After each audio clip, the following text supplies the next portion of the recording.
Oke, assalamualaikum warahmatullahi wabarakatuh. Semangat pagi semuanya dan selamat pagi. Mudah-mudahan semangat untuk hari Senin ini dapat memberikan apa ya semangat untuk hari-hari berikutnya, gitu ya. Kita akan membahas apa untuk pertemuan kali ini? Pertemuan kali ini kita akan membahas tentang menentukan nilai limit fungsi. Nah, mengapa kita membahas ini lagi? Karena sebelumnya kan sebenarnya Bu udah menentukan nilai limit fungsi. Karena sebelumnya masih banyak kekeliruan serta masih banyak yang harus banyak berlatih lagi gitu tentang nilai limit fungsi ini. Yang pertama, ingat tentang substitusi, ingat tentang pemfaktoran, ingat tentang pencoretan, baru ingat tentang perkalian sekawan atau merasionalkan bentuk akar gitu ya.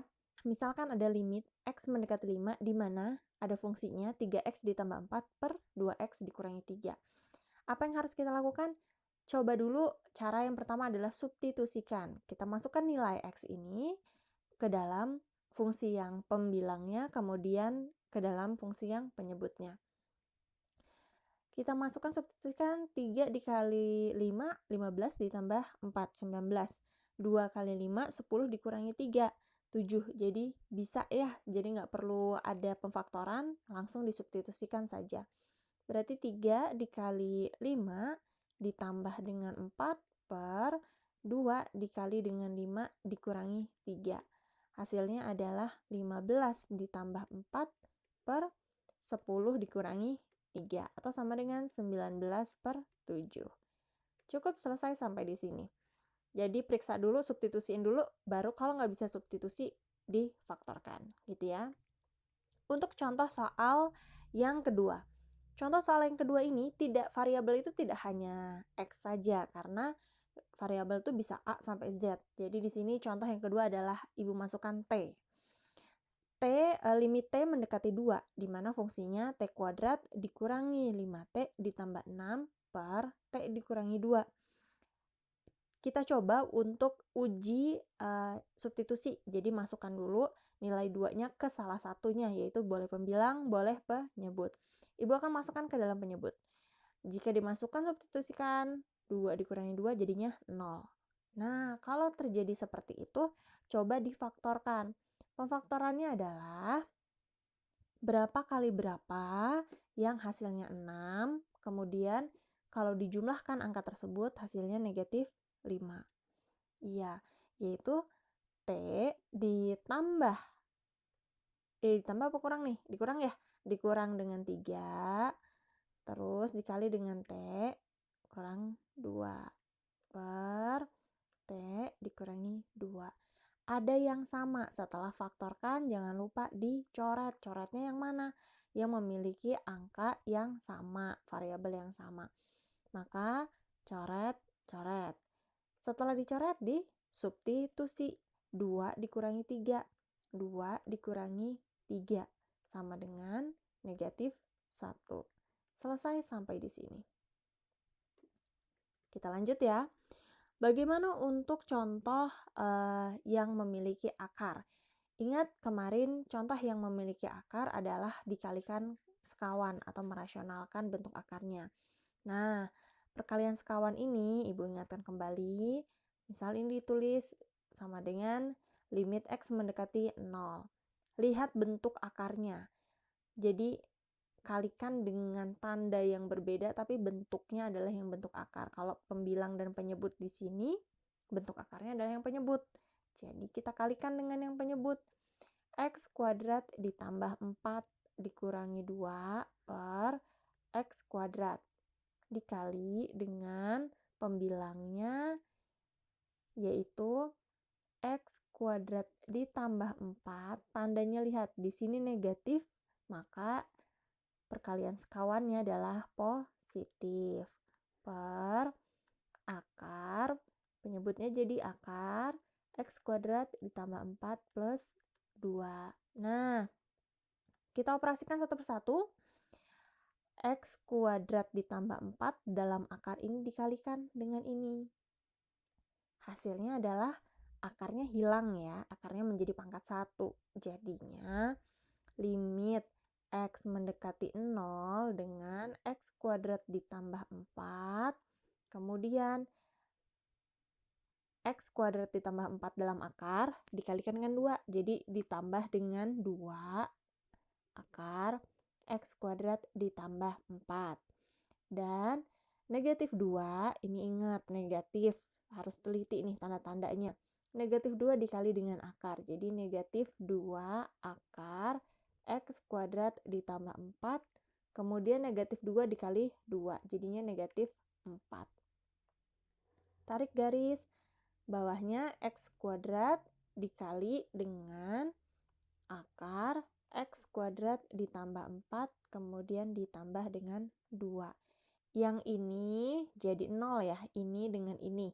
Jadi plus 2 akar X kuadrat ditambah 4 dikurangi 2 akar X kuadrat ditambah 4 ini adalah 0.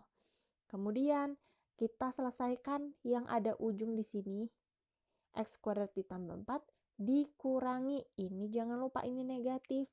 Tandanya karena memang seperti itu, dari sini kan negatif 2 dikali dengan 2. Dikurangi dengan 4. Jadinya X kuadrat ditambah 4 dikurangi 4. 4-nya juga habis, jadi 0.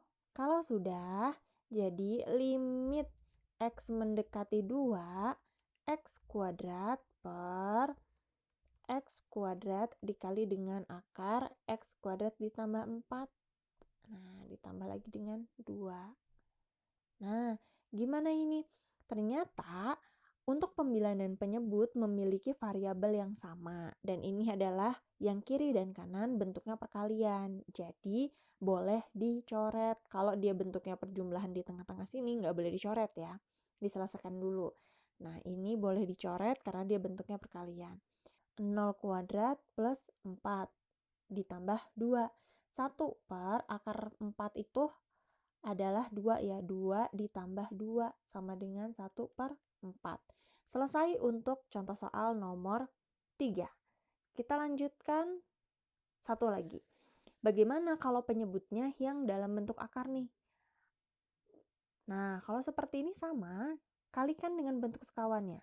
Limit X mendekati 0, X per 2 min akar 4 dikurangi X dikali dengan 2 plus, nah bedanya di sini nih, di sini negatif, di sini positif. Plus akar 4 min X per 2 ditambah akar 4 min X. Kalau sudah seperti ini, kita kalikan seperti biasa. Atas dikali atas, berarti saya buat seperti ini dulu ya. 2 ditambah akar 4 min X. Nah, per 2 kali 2, 4. Kemudian ini negatif akar dikali dengan positif akar. Maka hasilnya konsepnya gini. Konsepnya jika A dikurangi akar B, kemudian dikali dengan A ditambah akar B, maka hasilnya adalah A kuadrat dikurangi B. Jadi yang B-nya ini akarnya hilang. Jadi berlaku juga dengan untuk yang penyebut. Nih, A-nya adalah 2. 2 kali 2, 4. Gitu kan. Di sini kalau misalkan kita masukkan 2 kuadrat juga 4. 4 dikurangi, nah tanda ini yang suka kalian salah nih. Langsung ditambah aja gitu. Padahal di sini kan ada negatif dikali dengan positif. Dikurangi 4 min X. Nah, ini kan bisa diselesaikan nih. Misalkan yang ini. Ini deh. 4 dikurangi X itu kan bisa diselesaikan. Yaitu menjadi 0. Ini jadi 0, kemudian negatif ini dikali dengan negatif X. Jangan lupa tuh. Negatif dikali dengan negatif X. Hasilnya adalah positif. Jadi hasilnya adalah X. Oke. 0 ditambah X itu adalah X. Jadi X yang di sini kita bagi. Nah, sehingga hasilnya limit X mendekati 0, 2 ditambah akar 4 min X. Masukkan nilai X-nya ke dalam persamaan. 2 ditambah akar 4 dikurangi 0 jadinya 4 ya. 4 dikurangi 0 jadinya 4 kan. Jadi 2 ditambah akar 4 itu berapa? 2. Hasilnya adalah 4. 2 tambah 2 adalah 4. Gitu ya. Cukup paham ya untuk contoh yang pertama, kedua, dan ketiga, serta keempat ini. Nah, untuk latihan soal, coba selesaikan soal nomor 1, 2, 3, 4, 5. Tulis dengan rapi dan jangan diloncat-loncat untuk nomornya. Gitu ya. Kalian memiliki kemampuan yang tepat dan memiliki kemampuan masing-masing. Jadi, jangan sampai menyerah untuk mengerjakan soal-soal yang telah Ibu berikan. Jadi, cukup sekian pertemuan kali ini. Terima kasih banyak atas perhatiannya dan semoga menjadi orang-orang yang beruntung mendapatkan ilmu pengetahuan yang baik. Ibu akhiri, wassalamualaikum warahmatullahi wabarakatuh.